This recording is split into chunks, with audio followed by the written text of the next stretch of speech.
So I was thinking about the episode Lesson Zero from Season 2 of My Little Pony, and I feel like this is a really good lesson to get across. No pun intended.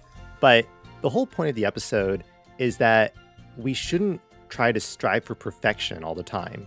Sure, there may be some moments where striving for perfection is called for, like if we want to strive for something better, whether that be playing a musical instrument or drawing something, or maybe getting better at math or whatever it may be. But sometimes we need to understand that being perfect can sometimes stress us out.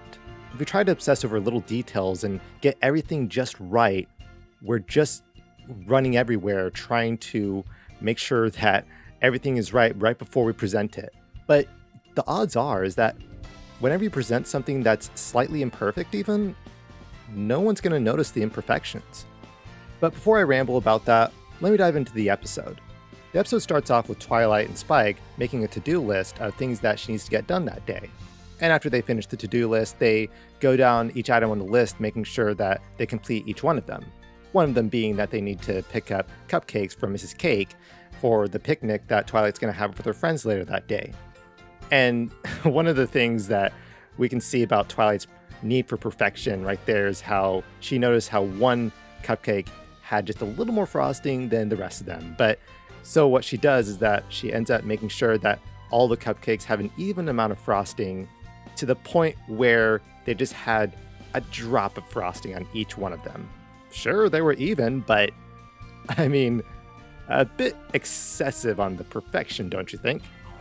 Anyway, as we move later on to the episode, Spike brings up Twilight how she didn't write up a friendship lesson to Celestia that week, and it occurred to her that the deadline to do that was that day. And this is where she starts to go crazy.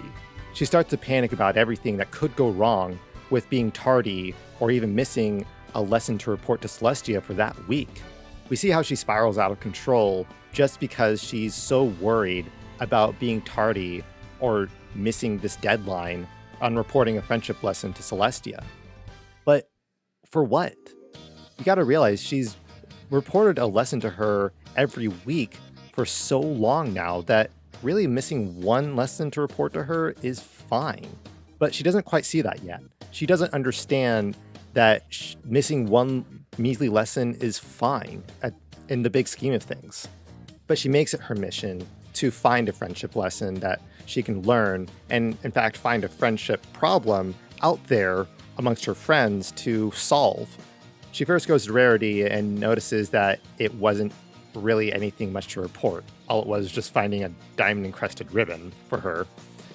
And she goes to Rainbow Dash and Applejack, where it looked like Rainbow Dash was destroying Applejack's property, and it did spark her interest because she saw it as a potential friendship problem, but however, she didn't realize that Applejack wanted Rainbow Dash to destroy her old barn. So, oh well. She even went to Fluttershy even thinking that she would have a friendship problem, but nope, nothing. And as the clock is ticking throughout the day, she's getting more anxious to the point where she starts losing it. She starts to envision little fillies laughing at her as if she's going to go back to Magic Kindergarten, which was one of her fears for missing a report on a friendship lesson to Celestia, and it was just going overboard.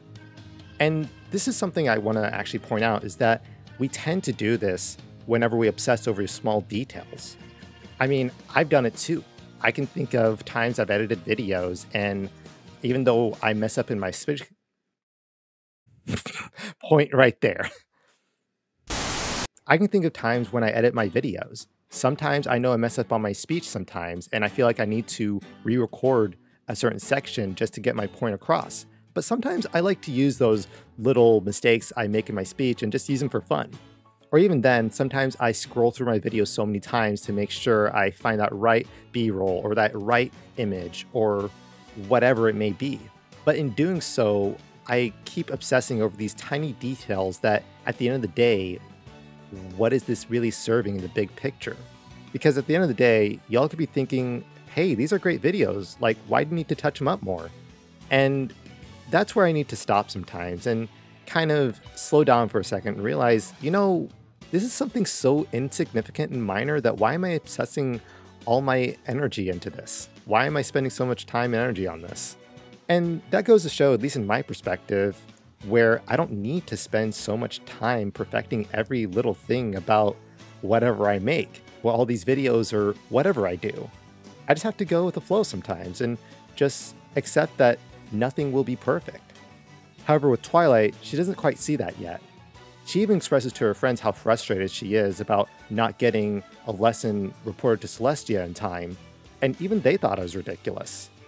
Yeah, I mean, we could argue that her friends should have listened to her a little bit better and acknowledged her feelings, but at the same time, with their personalities, sometimes it can be hard for them to really get on the same level as her for something that minuscule and small.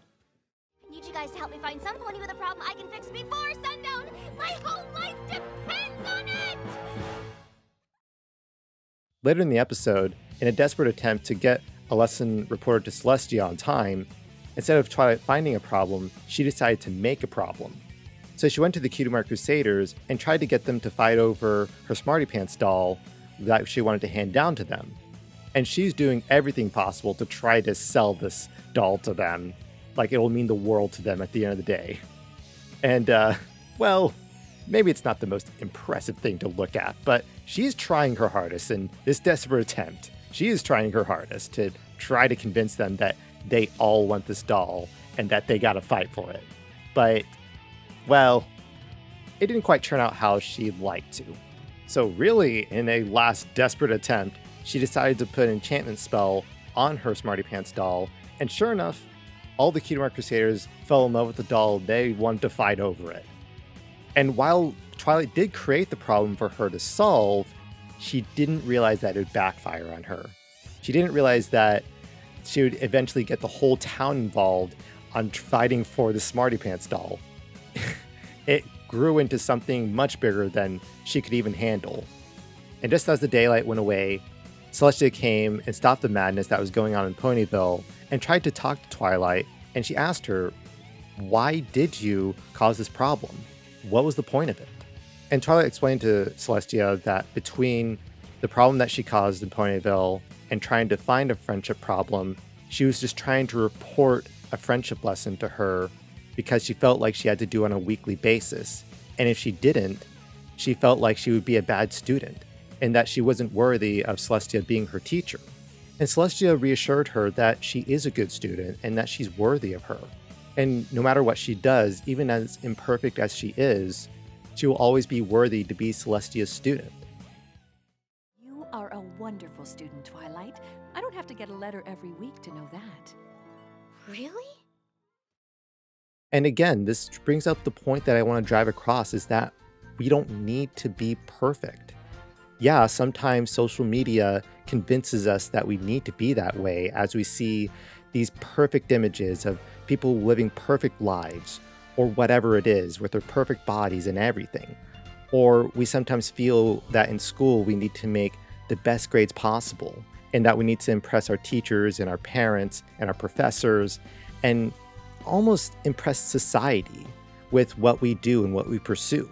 But in doing so, we're putting all this pressure on ourselves, and we're almost losing our sanity just to make sure that we present this perfect image in front of everyone. And as the old saying goes, no one's perfect. No one needs to be perfect. We all have our flaws, and our flaws are what make us unique. Our flaws are what make us special at the end of the day. So at the end of the day, what I'm trying to say is, you don't need to be perfect. No one is. All you have to do is be you. And we're not asking for anything more than that.